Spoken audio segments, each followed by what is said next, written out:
Hi, good morning. Thank you very much for joining us this morning. My name is Andy Williams. I'm the Chief Exec of the three CCGs in Leicester, Leicestershire and Rutland, and I'll be acting as the host for the event this morning.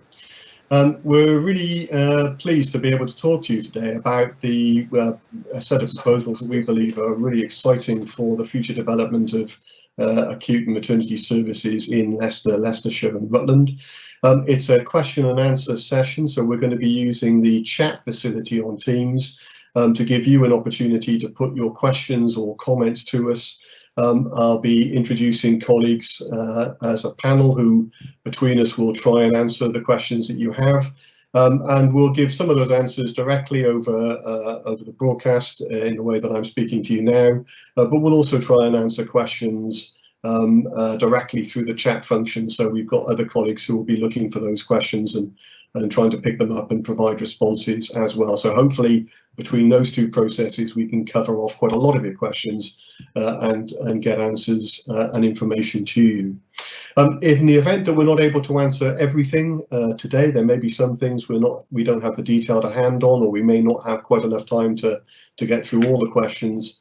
Then we'll certainly follow up with additional questions, and this is one of a number of events, so if you feel that we haven't quite addressed the things you were concerned about today, then don't forget there are other ways you can get your views across, and I'll be saying a little bit about that towards the end of the process as well. But I would certainly encourage you to complete, for example, the questionnaire response to the consultation process, and I'll loop back around to that at the end.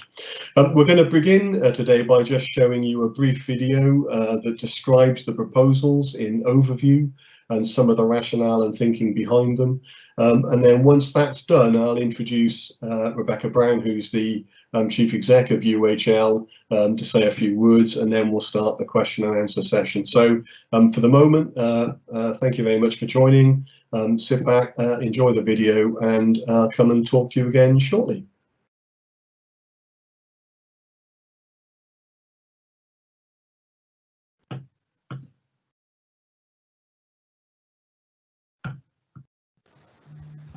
£450 million to improve acute hospital and maternity services in Leicester, Leicestershire and Rutland. This means the services provided at the Leicester Royal Infirmary, Glenfield Hospital and the General Hospital. We want to see improved patient care, better patient outcomes, and have staff working in the best place to make this happen. Most of all, we want to deliver hospital healthcare that is fit for the future. This is your chance to find out more about what is being proposed and to have your say. This will help your local NHS understand what the changes would mean for you and help us make a final decision. What we don't want is a health service that's designed only by the people who work in it. It's got to be designed by the people who experience it and use those services. The proposals include 2 super intensive care units, one at Leicester Royal and one at Glenfield Hospital, with 100 beds in total. That's almost double the current number. Modernised wards, operating theatres and imaging facilities. The first dedicated single-site children's hospital in the East Midlands, based at the Royal. And a new maternity hospital. Currently, there are 2 units on different sites, the General and the Royal. Obviously, having 2 sites means that sometimes we're spread too thinly. When we're really busy, when we haven't got enough rooms or when we haven't got enough staff to look after the women, especially in labour, women need one-to-one care. We have to transfer activity from one site to another. So we would envisage that with a new, larger hospital where we pooled the staff together, that likelihood would happen less often. The beauty of it is that they're going to be in one unit, and if there is an emergency situation, they can very quickly have access to the obstetricians and the neonatologists. Under our proposals, Glenfield Hospital will become a major planned care treatment centre, with welcome centres to put you at ease and help you find your way around the hospital. These changes would enable us to separate emergency care and planned operations. This would help prevent treatment being delayed or cancelled when the emergency services are busy. More than 100,000 day case procedures and around 600,000 follow-up appointments take place every year at the city's hospitals. The move will free up capacity at the Leicester Royal Infirmary and help ease issues of access and parking there. Let's take a patient, for example, who's having a planned daycare surgical procedure. They will receive their preoperative workup on this site, so all the tests and things they need doing before the operation. They will have also been seen in clinic on this site, have the decision made that needed an operation in the first place. Then they'll come to this site, they'll have their operation and go home the same day, and any follow-up that's necessary after that will also be provided on this site. Leicester General Hospital will become a community health campus. It would include facilities such as the Diabetes Centre of Excellence, a dedicated imaging hub to help GPs diagnose patients' conditions quicker, and a stroke recovery service with inpatient beds. It would potentially be home to a midwifery-led unit, which will be relocated from St Mary's in Melton Mowbray. This will make it accessible to more people and provide a better and safer experience for mums. Today's modern medicine and technology means many patients don't always need to stay in hospital to get well. Over the last 30 years, the NHS has cut its beds by about 50%, which feels counterintuitive looking at the population growth. But when you take into consideration the change in medical practice over the 30 years, so hip replacements used to come in and be in hospital for over a week. They're now staying in hospital for around 2 days. We've got sort of robotic surgery now and keyhole surgery, which means patients don't stay in hospital as long. And we used to prescribe bed rest for patients. We don't do that anymore either. And for some conditions, you can be cared for at home or where you live. If you need to be in hospital, so you need treatment or you need investigations that can't be done in the community, or for instance, you're acutely unwell and you need the investigations done straight away, hospital is the right place for patients. But there's certainly patients where their medical treatment can happen at home, and it's much nicer for the patient if you can have all the care investigations done in your own surroundings, done at local community hospitals with doctors, nurses coming in that will be the same faces that they see on a daily basis. It's about having safe care, but in the best way for the patient, the most suitable way. At the moment, our hospitals and our staff, while doing their best, are spread too thinly, trying to provide 21st century services in outdated buildings with limited resources and opportunities for change. We want to achieve a service based on our future healthcare needs, not the legacy of the past. Leicester's hospitals merged in 2000, and whilst that merger was very successful, it left one issue unresolved. And that was that many of our clinical services, the location of those clinical services is more a product of accident than design. They're split across more than one site. Our staff are spread thinly and our equipment isn't always in the right place. And that can lead to difficulties with staffing our services in the way that we would want to do optimally. I'm really excited by these changes. I think that this is a once-in-a-generation chance to provide care in Leicester, Leicestershire and Rutland that will be state-of-the-art, will give patients a much improved patient experience, give them access to modern medicines, modern treatments in modern buildings. And I'm really excited by this, and I hope that people will be when they see the plans of what we're planning to try and do for Leicester, Leicestershire and Rutland. You can see the proposals on our website and fill in a questionnaire to give us your views.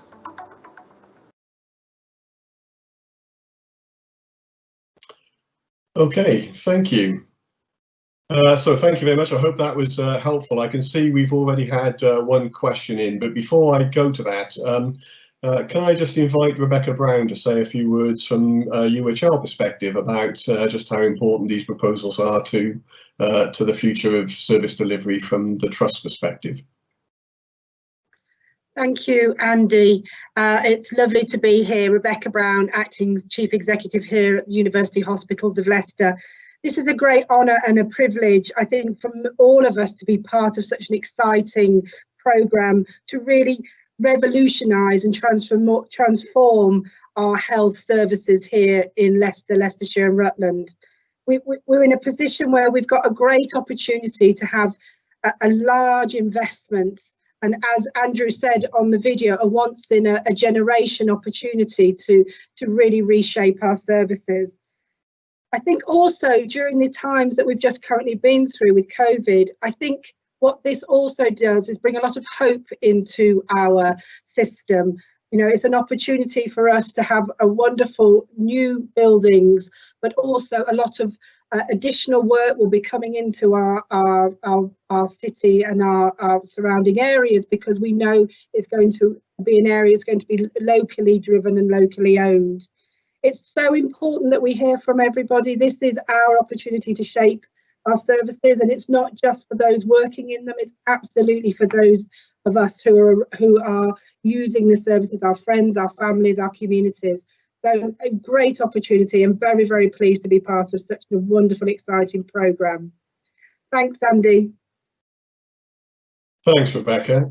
So we're going to start now to take some questions and answers. As I pass the questions to panel members, I'll briefly introduce them or invite them to introduce themselves, and we'll try and pick up as many of the questions as we can going forward. So the first question we've had in relates to the future of service delivery in Hinckley and in Bosworth, and makes the point that there were planned developments some years ago, actually, which still haven't come to fruition, and asks why the consultation doesn't mention that and what the process is for making sure those service changes go ahead.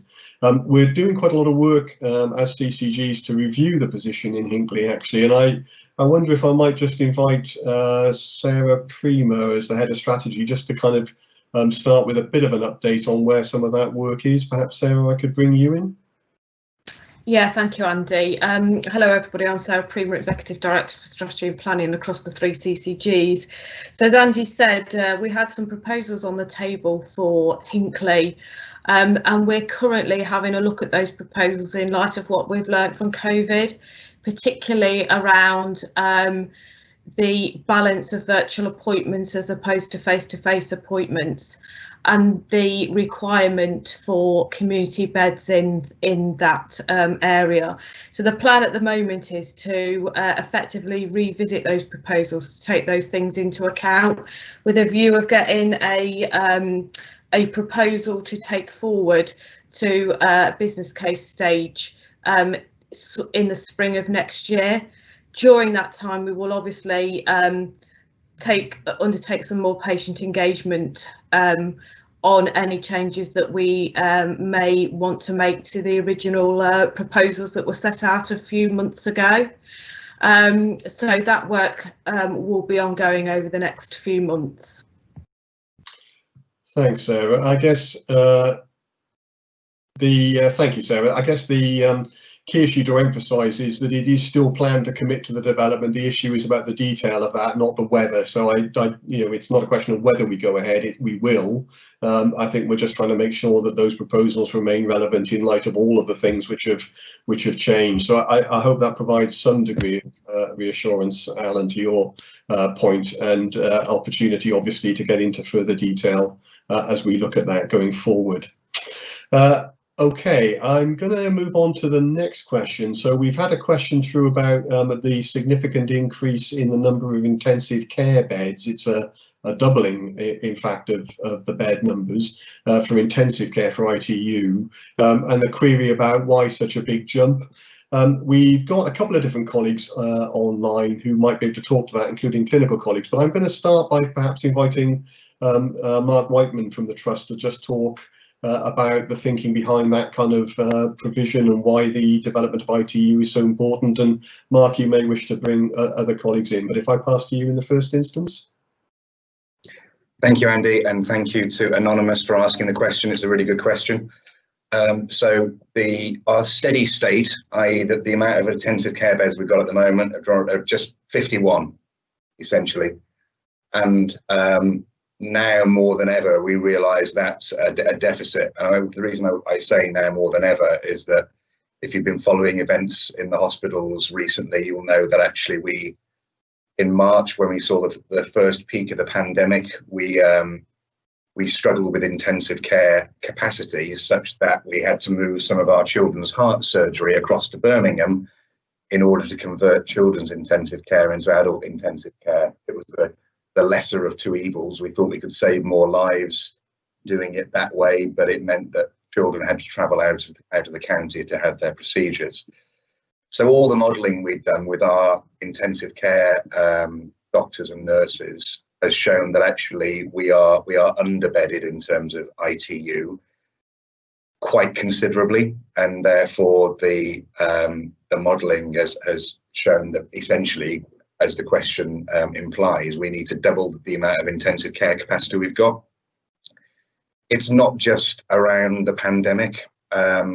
Sadly, when we are running hot with emergencies and the emergencies come in and require an intensive care bed, if we don't have enough intensive care beds, then the emergencies take priority, and it means we have to cancel patients who are waiting for urgent but non-emergency care, because if we can't guarantee them an intensive care bed after their surgery, it's dangerous for the surgery to take place in the first instance.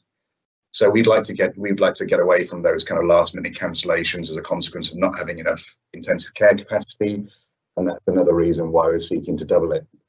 And then the final reason, I suppose, is actually that the way medicine and surgery is developing is that we are realizing there are more benefits to a spell on intensive care for different conditions than were perhaps understood 10, 15 years ago. And as a consequence of that, then and also as a consequence of us doing more and more highly specialist work, our usage and utilization of intensive care is increasing. So for all those reasons, we're doubling the number. And it's interesting, actually, if you think about the number of hospital beds, we're increasing those. It's just general hospital beds. We're increasing those by about 15%, but the increase in ITU beds is a doubling. So you can see the way that medicine is developing and the way surgery is developing. It's different in different parts of our endeavour. Thanks, Mark. Thanks, Mark. So we've picked up the detail of that question, but we've also got Ian Scudamore on this morning, who's able to talk from a clinical perspective about those changes generally, and perhaps particularly some of the issues around maternity. Before I bring Ian in, Alan, just like to acknowledge your kind of further comment. Thank you. Yes, I agree. I think it should be in the public domain, and we'll pick that up as a specific action and make sure that we issue a press release or information into the public domain as CCGs relating to Hinckley and what's going on there. So we'll pick that up as a direct action in response to your comment. Thank you.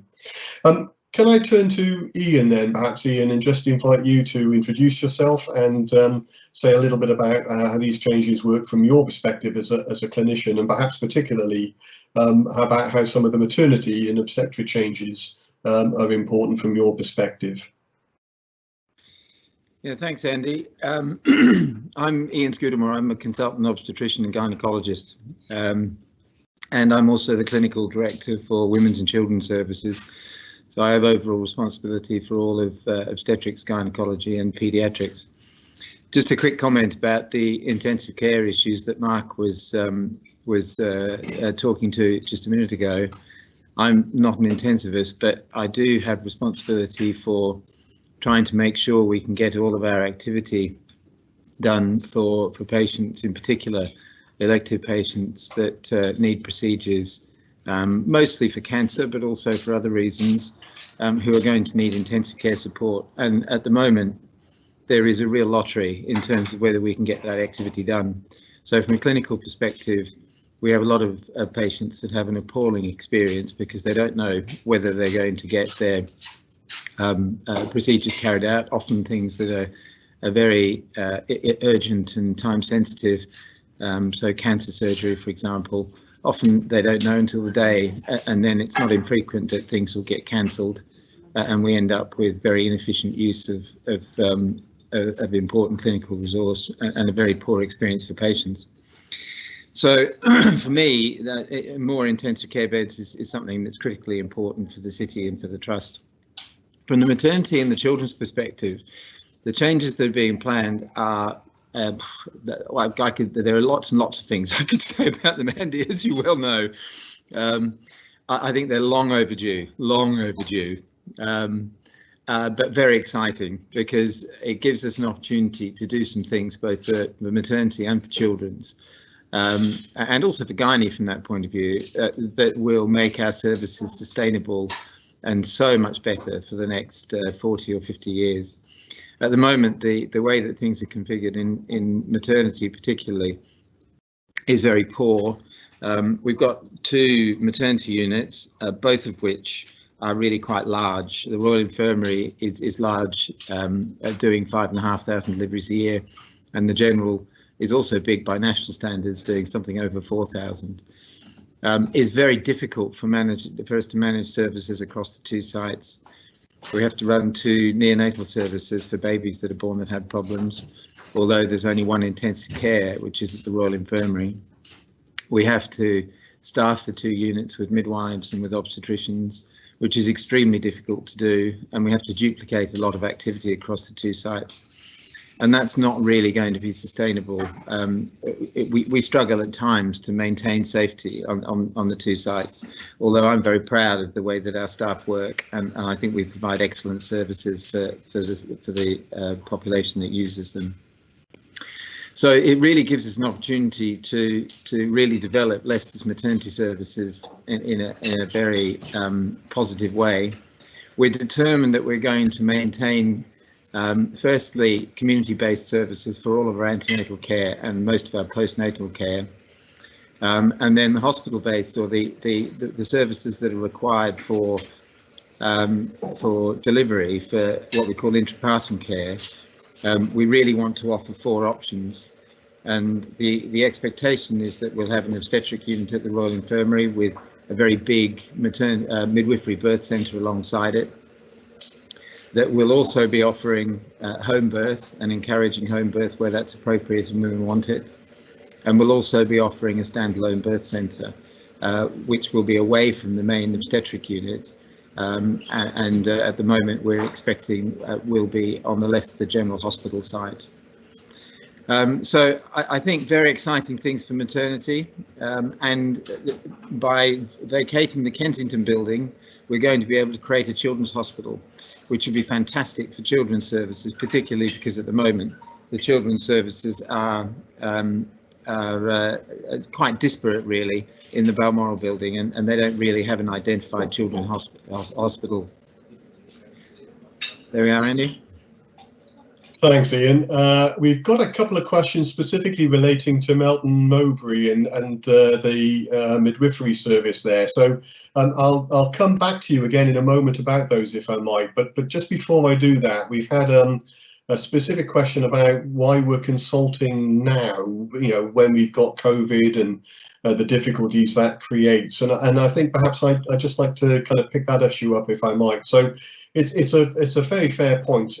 You know, obviously we are having to think about an engagement strategy and an approach which is different from that which we would normally use because of the implications of COVID. But there are a couple of reasons why we've chosen to proceed. The first thing I think to stress is that that there is an opportunity cost to delay. So the benefits that we're setting out through these changes and the opportunity to make those, and particularly to secure the availability of national investment, as £450 million worth of capital coming into the system.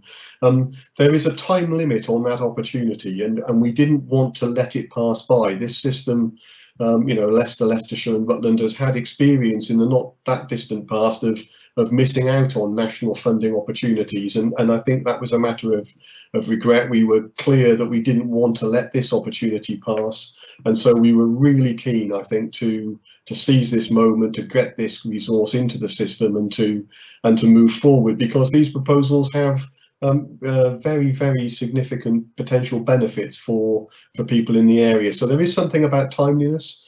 There's also something about the opportunity cost of not proceeding, as we're spending a great deal of time and effort, not just money, but staff time, precious clinical resource, maintaining systems as they currently stand. You've just heard Ian describe some of the challenges that creates very real challenges for clinicians, and some of the poor experiences despite those efforts that can still arise for people using services. And we didn't want any delay in trying to fix some of those problems. This is a long-term programme piece of work. It will take several years to work through, but the sooner we start, the better, really.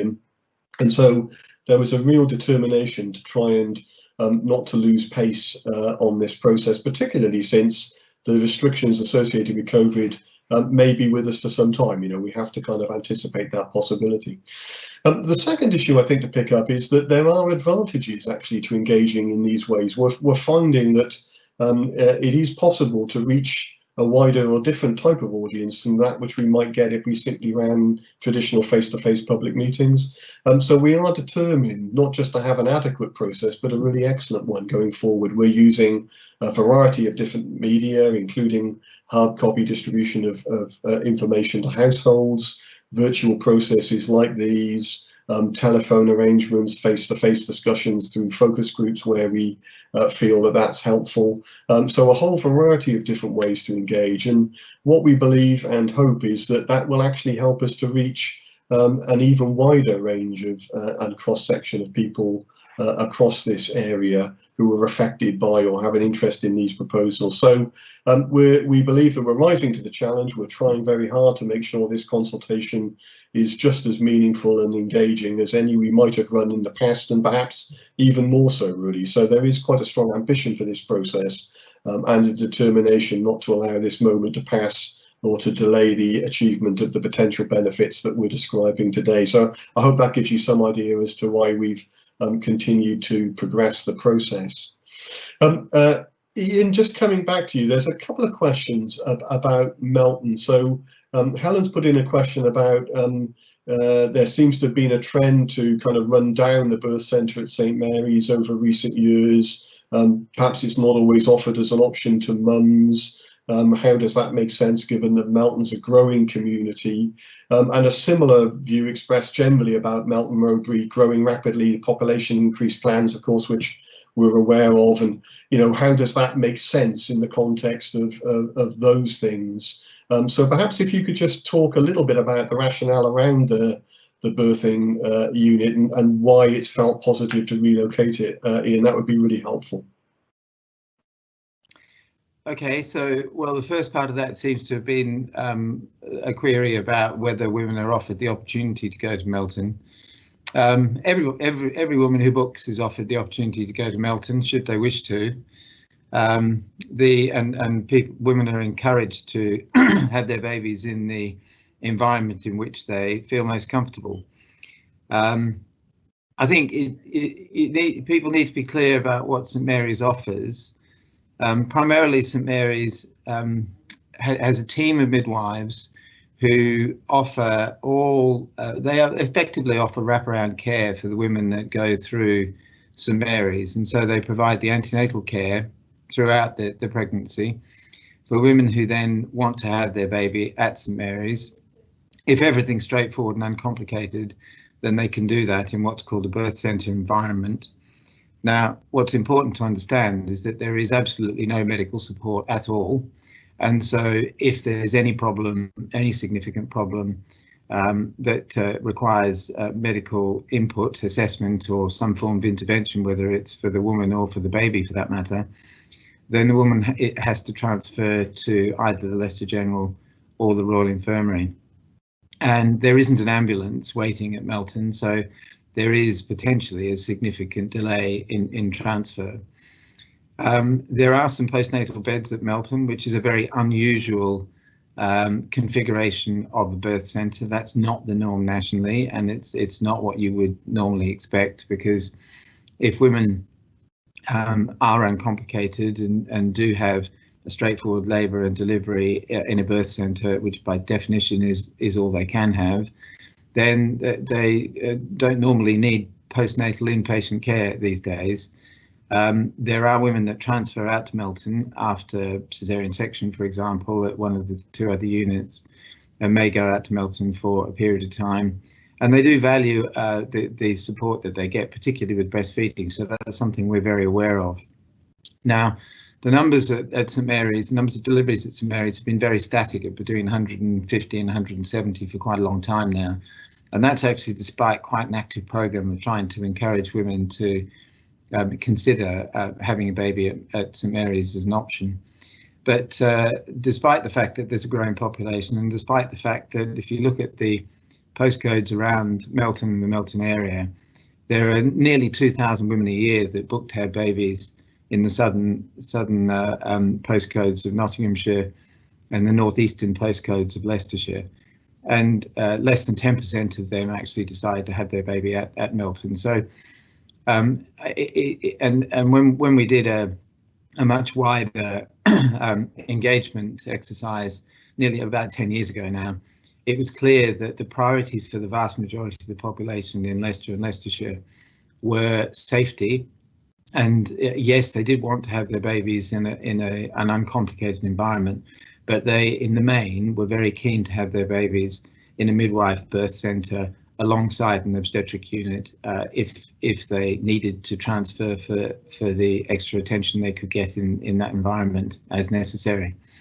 So I think there are a lot of issues about Melton that we need to be clear about understanding. Nevertheless, we have supported Melton and we continue to support St Mary's and will do for the next 5 years. So there is absolutely no plan to run down St Mary's, and it absolutely is not the case that St Mary's has been run down. It's been very, very heavily supported over the past few years, and disproportionately supported in terms of the cost to the healthcare budget by comparison to the services that we provide for women in less well-off communities in Leicester in particular. But we are certainly intending to maintain it for the next 5 years, and we've said that that's quite clearly the case. Now, the reason that St Mary's is not expected to be the site for a standalone birth centre is that the reality is that we can only afford to support a standalone birth centre for the long term if it's got enough activity to support 400 to 500 births a year. And St Mary's has demonstrated that that's not realistic, and primarily the reason it's not realistic is it's a very eccentric location in Leicester and Leicestershire, being right up in the northeastern corner. So we believe that we do need to offer and we do want to offer what we think could be a very innovative opportunity for a standalone birth centre, but we think it needs to be located in a place which provides equity of access for as many people as possible in Leicester and Leicestershire in order to be fair, but also in order to try and maximise the number of women that decide to have their babies there, so that we have a fighting chance of making it sustainable for the long term. And in that context, the only realistic site we believe for a standalone birth centre is at the Leicester General Hospital site. And in those circumstances, St Mary's is not a long-term viable option at the same time. So that, I'm afraid, is the reality of it. This is not about undermining St Mary's. We think St Mary's is clearly very valued and is clearly important. And so we absolutely support St Mary's. It is about supporting, giving people an opportunity to have this environment for having babies, and we think it needs to be. Needs to be in. Sorry, I've got another call coming. We think it needs to be in a place where we're most likely to get a sustainable number of women having their babies. Thanks, Ian. Thank you. And I think I hope that answer also partly addresses the comment, Barry, that I can see that you've made about equity, and I think Ian's explanation of the choice of Leicester General talks a little bit about how we're trying to make these services more widely available. I can see a couple of questions about the way in which these views are captured and recordings. I hope those answers have come through, and that's helpful. I can just let me kind of read through the question here about. So there's something about whether or not these changes are being made effectively. I think the word is used here as a fire sale. Is this just the NHS trying to kind of consolidate and sell off a state in order just to kind of balance the books? I guess a couple of things need to be said about that, really. And I'm going to ask a couple of colleagues to come in. So it's difficult to convey here the difference, I think, between securing good value for money in the public interest and cutting costs and saving money on the other hand. So the kind of macro position is that the NHS will be spending more year on year going forward. We are intending to continue to grow the total expenditure going forward. And so in that sense, this is part of a long-term investment plan. And of course, the £450 million capital is investment as well. But there are definitely advantages in state's terms for efficiency, for staffing, that are part of the thinking here. And I wonder perhaps if I might just bring in Mark initially, and then maybe Darren from an estate's point of view, just to talk about how these changes will help to improve value for money and efficiency going forward. I would do that just by stating, however, very clearly that we are not using these proposals, however, as a cost-cutting exercise to save money to balance the books. That is not the intent. They are driven by a determination to offer the very best clinical services that we can. So I wouldn't want there to be any sense that that isn't the case. It's absolutely the way that these proposals are being framed, but there are advantages and efficiencies that come from operating differently. So perhaps in that context, Mark, can I turn to you first, and then maybe you'd like to bring Darren in just to kind of explain those in a little bit more detail. Yeah, thank you, Andy, and thank you again to Anonymous for asking the question, because sometimes it's the elephant in the room, and I know that people are going around town saying this is the case. It's not the case. So in order to try and assure you of that, I need to take you back a bit in terms of history, where this all started. So Leicester's hospitals, the General, the Royal and the Glenfield, were three separate organisations in the year 2000, and they were merged in 2001 to create University Hospitals of Leicester. And whilst that merger was successful in many ways, the one thing it didn't do was re-engineer services so the right clinical services were next to one another. And a cracking example of that is up until very recently, even though most members of the public understand what's meant by cardiovascular, our cardiac work was all at the Glenfield, in the brilliant heart centre at the Glenfield, and our vascular work was all at the Royal, a mile and a half down the road. And in terms of effective clinical practice and surgery, that was a nonsense. We've still got that nonsense continuing now, where cardiovascular work should be alongside renal work, but the renal work, kidneys, is up at the Leicester General Hospital. So the fundamental reason we're trying to do this is not about cash or a fire sale, as much as that might suit some people's agendas to say it is. It's based on a long-held, and when I say long-held, it goes back nearly 20 years, clinical strategy based on what our doctors, nurses, consultants, surgeons, allied health professionals have told us about what modern medicine, modern surgery looks like.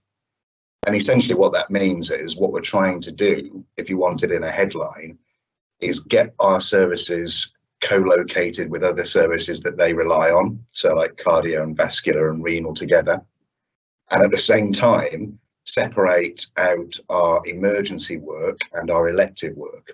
In other words, the work that comes in, patients come in through A&E, and the patients who book to have their procedures in advance.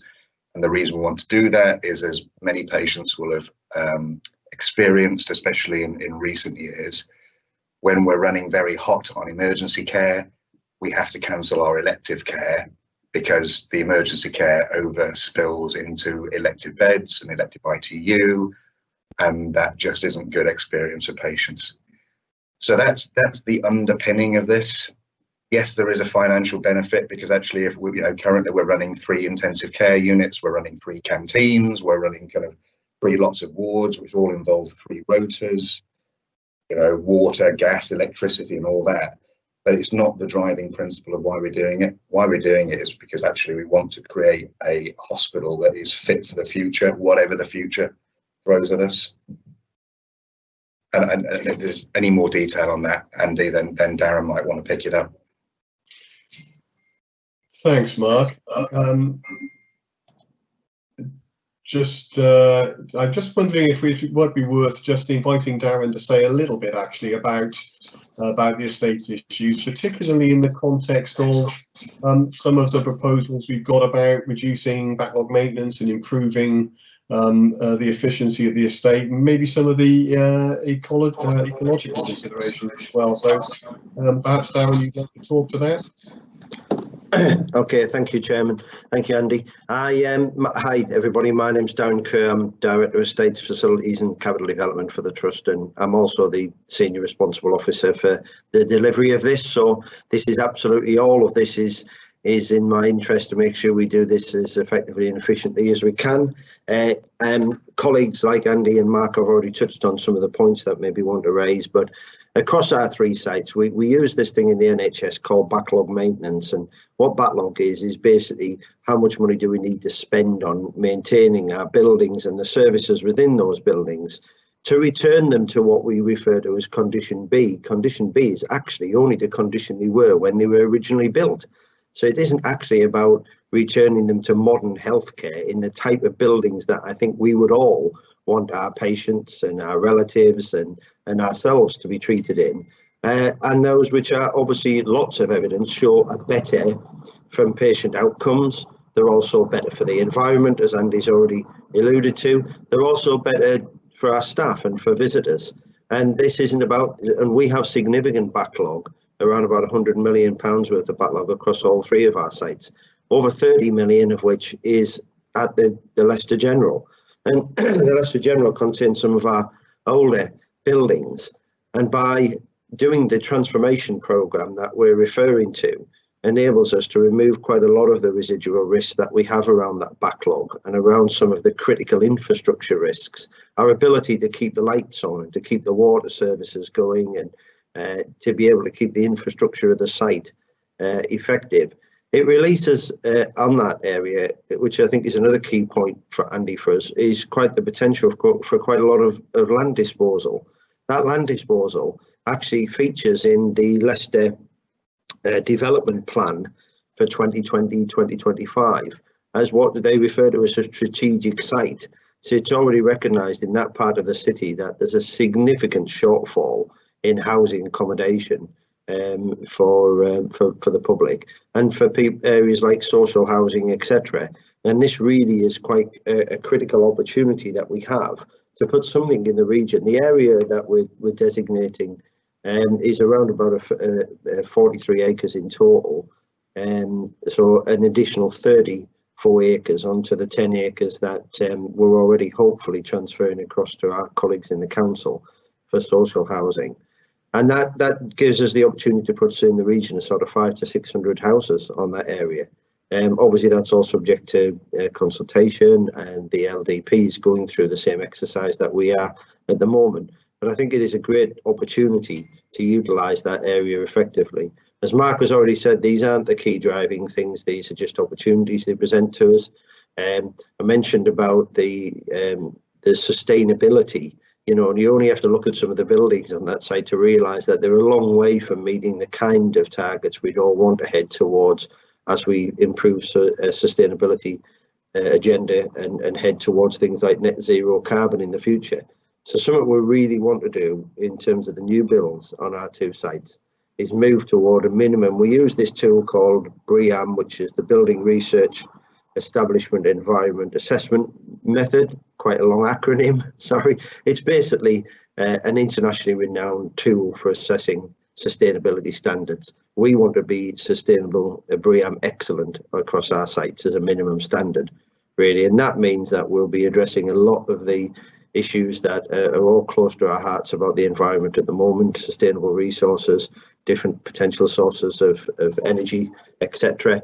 And also issues around social values is key for us as well, because this is an opportunity for us to reconnect some of our sites to the city, to enhance green spaces. There's so many, it's so difficult not to be passionate about it because there's so many fantastic opportunities. And I'll stop at that point. I could go on all day about this stuff, but I'll stop at that point. Thanks, Darren. That's really helpful to get that kind of update. Thank you. There are quite a few more questions coming in now, so I'm going to move on at a little bit of pace. We've had a follow-up question from Helen, just seeking clarification as to whether or not the inpatient postnatal care beds will be available when the service from St Mary's is relocated to Leicester General. I think you may have touched on this, Ian, but do you just want to clarify that point if you could, please? Was Alan asking, I think it sounds to me as though he was asking about the postnatal beds.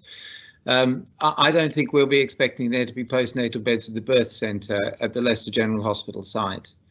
I'm not even convinced that that would be, well, we're not expecting to stop providing some postnatal beds whilst the service is still at St Mary's, but it is not part of the national model for birth centre delivery provision. So I don't expect that that will be part of the model going forward on the Leicester General Hospital site. Now, we recognise that then may mean that women may feel that they're not able to get the same support, particularly for breastfeeding, that they can get at the moment at St Mary's. And so we will certainly be developing plans to address that going forward.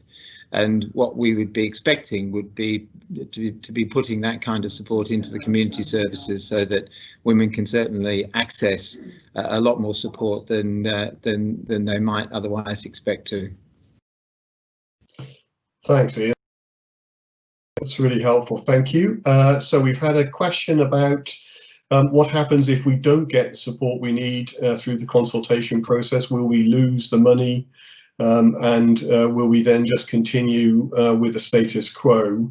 I'll just say a little bit about the consultation process, if I might, because I think it's important to be clear about how the CCGs use these processes. It would be a disaster, frankly, if we lost this opportunity to modernise services. We've worked really hard over many years to get to a place where we've got this opportunity, and I think there's a tremendous excitement about the potential for modernisation, as you've heard from colleagues. This would give us some of the best facilities of their kind anywhere in the country. So we are desperate not to lose this opportunity, really. The way the CCGs will kind of interpret the consultation, we check for three things, really. First of all, we're checking to see whether there is something fundamental that comes through consultation that causes us and our partners to rethink aspects of the process, and that does very occasionally happen through consultation. It may happen here. We don't think so. We think these proposals are robust, but part of the consultation process is to look for that assurance. The second thing we're checking for is to think through, are there ways in which in the detail of these proposals we could slightly change or nuance things that makes them work better for a community or a particular group of people who are affected by them. And there are frequently changes in the detail, the scheduling of things, the sequencing of things. And it's not unusual for consultation to cause us to reflect on some aspects of the detail of the proposals, and we'll be very transparent about what we've been told, how we've interpreted it, and whether that's led us to think about making changes around the detail of the proposals, and we'll share those if indeed there are any. And then I think the final thing we're checking for is whether or not these proposals create consequences for people that we can mitigate in a different way. So they may still be the right things to do, but this consultation will help us to understand that they might cause a particular challenge for a group of people or a particular area, that it might cause us to reflect on whether there are other service changes we need to make that would help these proposals to work better for a certain group of people or a certain area. So we're looking for those opportunities as well. And again, we'll be clear about whether we've heard those messages and what we we've made of them. So it's only in extremis, I think, that we would kind of think about whether these are fundamentally the wrong things to do. We've done an enormous amount of work to get them to this place, and we've had to go through all sorts of gateway processes to make sure that these proposals are fit for consultation. But of course, we will look at all aspects of feedback we get, and we very much hope that we'll be able to proceed on the basis of the plans that we've set out in the way that I've explained. Just moving through the other questions, we've got a question here about the population is growing and some of the changes we set out in the video. Why don't we build more than we need now so that we're future proofed? I think that's a really interesting question. I'm going to just turn to Mark, if I might, on this, because I think it's one of the things which we've worked hardest on as a system. It's getting the sweet spot where we get these proposals just right.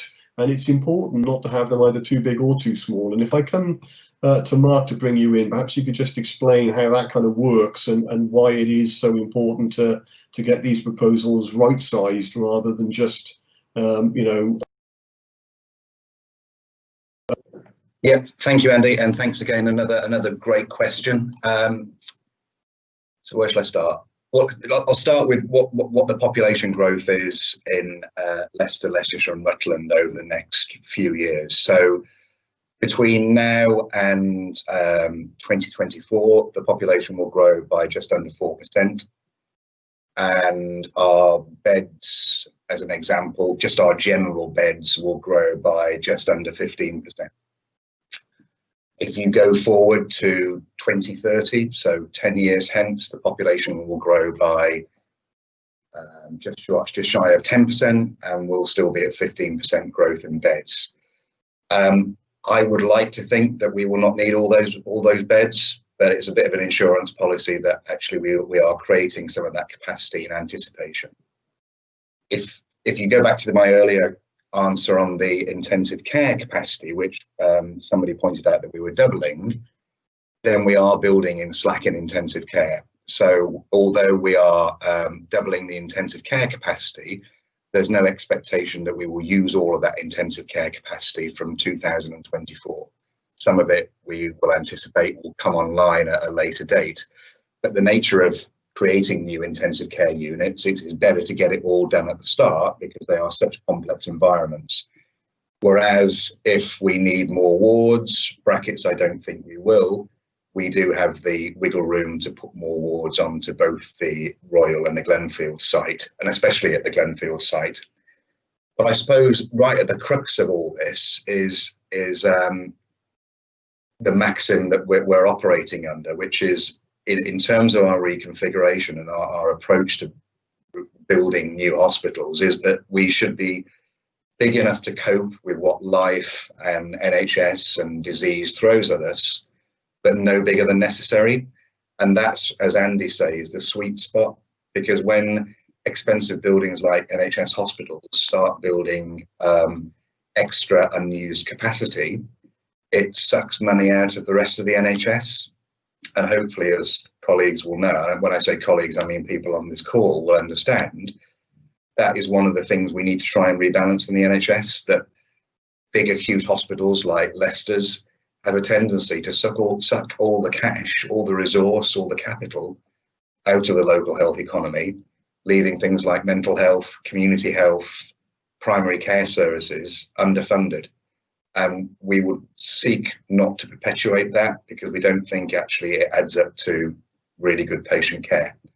So it is about hitting the sweet spot. We think we've got the sweet spot, but if actually we've got it wrong, or something else happens, or there's another pandemic, or whatever it might be, then we think we've got enough in the kitty and enough in our development plans to make changes as and when we need them. And that's just the way the NHS has operated for the last 73 years since its inception in 1948.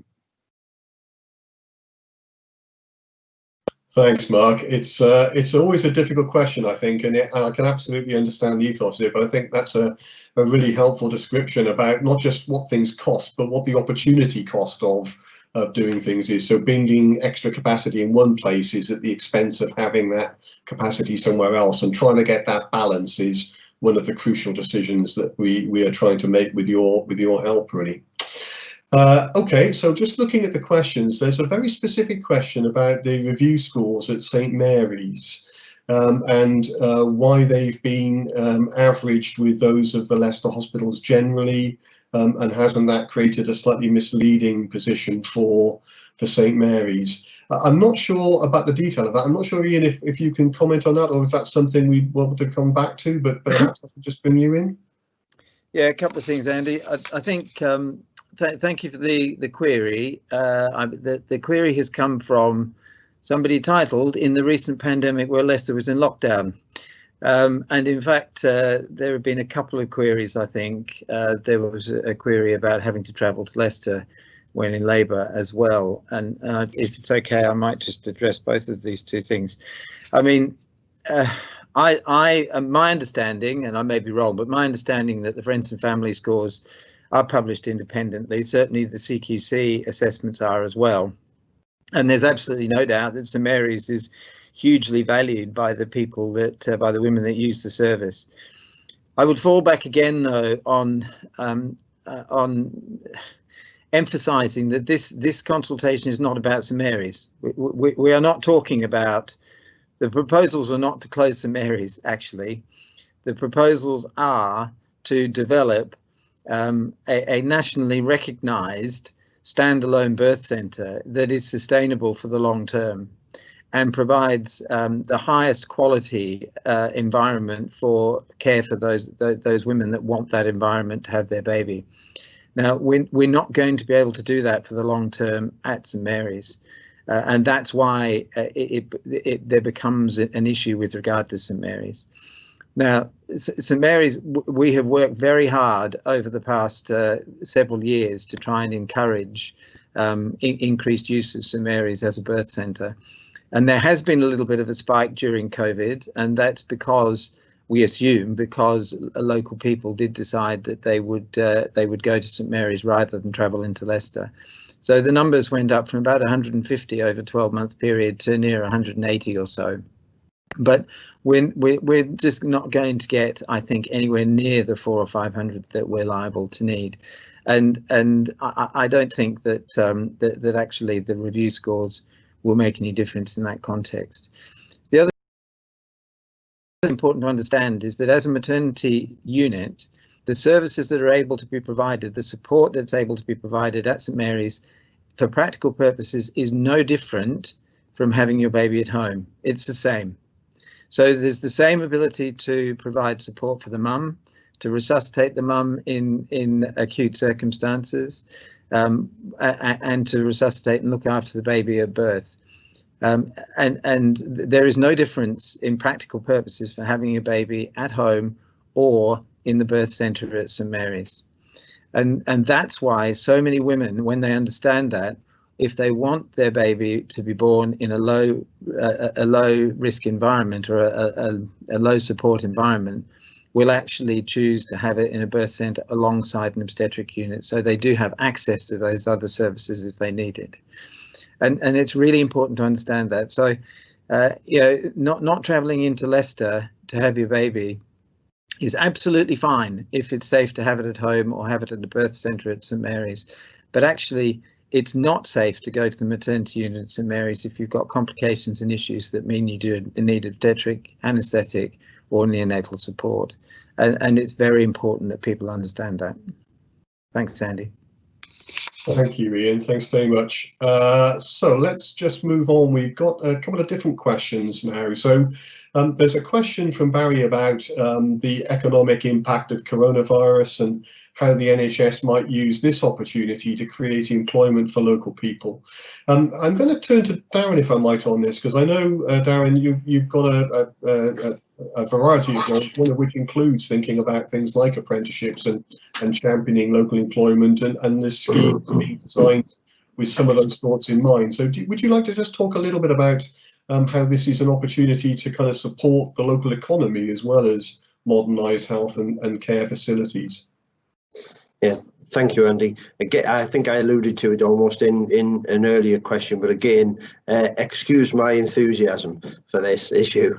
The social values that I alluded to earlier now isn't just a nice to have, it's actually a prerequisite that we have to have for all central government contracts going forward. And it's such a vital part of it because it's very multifaceted. It's social and economic values that a development like this can bring, not just directly into the hospital, but as Andy has said, to the wider economy across Leicester, Leicestershire and Rutland. And even wider than that, actually, it's about UK PLC as well, in terms of things like reinvigorating what central government are referring to as Project Speed, around building the economy again through areas like development. One of the key facets for this for us, as Andy's already said, is going to be about the opportunity we have to look at establishing academies, to look at modern apprenticeship programmes, and we will be working very closely with colleagues in areas like the City Council, who've got a real appetite and enthusiasm to do exactly the same thing. We've already started to engage with some of the local education establishments. We're very fortunate to have two great universities in the city sitting on almost on our doorstep, as well as some fantastic technical colleges as well. So certainly from our side of it, from an environment perspective, we're really enthusiastic about the opportunity to get new employment into the city. But there are much wider social and economic values which this will bring as well, in everything from things like supply chain. We're really committed to using local companies where we can as part of all of this work. So I think again, and it's an issue I could go on with all day about the values it'll bring, but we will be testing this. It isn't just something that's going to be on a piece of paper. We'll actually be having key performance indicators for our contractors to be able to demonstrate that these targets are being met. We'll have a strategy which we're going to build in, which we're developing at the moment. We're going to build into all parts of this programme as we go forward, which is a social values strategy, which is very much going to be integrated into our reconfiguration programme. Thanks, Alan. That's a really good answer, and thank you for the question. There's always, it's really important not to underestimate just how powerful a secondary benefit comes from this kind of investment. So it does give us fabulous facilities with all of the advantages that have been described, but as Darren has just described, it's also a great chance to kind of build economic well-being through the way in which the scheme's mobilised. So thank you for that question. I'm conscious I haven't just scanning now. I think we've managed to pick up the key questions that we've been asked. So what I'd like to do now, I think, is to turn first of all to Sarah Prima, just to outline what happens next, really. What are the steps that follow consultation, so that we're clear about that. And then I'm going to come to Rebecca and just ask Rebecca whether she'd like to kind of offer some sort of closing thoughts, really, from the things she's heard today and about the things that might happen next. So Sarah, perhaps first, and then I'll come to Rebecca. Thank you, Andy. So the consultation that we're currently undertaking is running through to the 21st of December. So there's still plenty of time to take part, and there are a number of events like this one that are still scheduled between now and the end of December, and also 21st of December, sorry, and also some focused workshops. The details of those can be found on the website. What will then happen after the 21st of December is that the company that we have secured to evaluate the findings from the consultation process will effectively bring all of the responses together and produce a report for the CCG to take into consideration in terms of some of the things that Andy spoke to earlier in terms of those three categories of feedback. The next stage then is to understand what that evaluation is telling us and the impact that it might have on our decisions, and to develop what is described as a final decision-making business case. So that will set out our final proposals for the acute reconfiguration. we're likely to be doing that and bringing that forward in the spring of next year. It would very much depend, obviously, on the level of responses that we get during consultation and the sorts of responses that we get and what we might need to do with those responses. Once a decision-making business case has been approved by the CCG boards, then effectively we are into starting the development of the detailed technical business cases for each of the elements of the acute reconfiguration, following the timeline that's been set out by UHL and the PCBC. So just to finish off, I think we would encourage everybody to take part in the consultation and engagement. Lots of information on the website, and the link to the questionnaire is there, and also telephone numbers, etc., if you want to access the questionnaire in a different way. So thank you. Thanks, Sarah. I hope that's helpful for everyone just to understand how they can continue to contribute and what happens with the information we get once the consultation's concluded. Thank you, Sarah. Rebecca, I'd like to just bring you in now, if I might, and just ask you to kind of share with us some thoughts and conclusions going forward on the basis of the things you've heard today and also from other parts of the consultation as well. Thank you, Andy. I mean, what a great opportunity today's been. Some fantastic questions, things that will help us. You know, it's so important that we hear from people, and today people have been very honest and open, and we really welcome that. What I'm hoping that people who have dialed in will see is that we have a great dedicated team, both within LLR and within UHL. And this is very much a clinically driven reconfiguration, and something that we're all going to really make sure that we get the best results together. So I think there's been, again, great questions. All of those questions, all of those remarks, thoughts will all be collated. We will be looking at it, and every time we have one of these events, we always get together and think about what we've heard, what we could do differently, you know, how can we respond in different ways as well, just to make sure everybody's clear on the reconfiguration programme, the transformation behind that, and making sure that everybody feels involved. So, you know, I think it's been very successful. Thank you, Andy. Thanks, Rebecca, and I absolutely agree. I think it's always great. There's always something that comes from each of these events that helps us either clarify the message or kind of nuance the proposal. So thank you for that. I've just been checking again. I think we might have one more question. Let me just quickly kind of read that through. It's a comment, actually. Thank you, and I can see a recognition of the importance of increasing the ICU bed. So thank you very much for that comment. That's really helpful. It's always good to get comments through this process as well as answer questions. So thank you for putting that comment in. Okay, we've I think covered, hope, the questions that we've raised. We've tried to provide as best we can very direct and unequivocal answers. I think we recognise that proposals on this scale do mean that you get differences of opinion, and we've tried to recognise that and be honest with why we've reached the conclusions we have. I hope you found that helpful. I'd like to thank my colleagues on the panel. You've heard from various people today. Thank you very much for being available to answer the questions. Thank you very much to the team behind the scenes who've facilitated this event and who've been providing answers in real time as well through the chat function. But most of all, particularly thank you very much to those of you that have dialed in, that have put questions or have just given your time to hear these proposals in a bit more detail. We're very, very grateful. It always helps us to improve the detail of the proposals or the consultation process we're running. So thank you very much to you particularly. Sarah's outlined there are further opportunities to get involved. Please do so if that would be helpful. We'd certainly appreciate it. But for now, I hope you found that event helpful. Thank you very much, and on behalf of the NHS locally, goodbye for now, and hope to speak to you again in the not too distant future. Goodbye.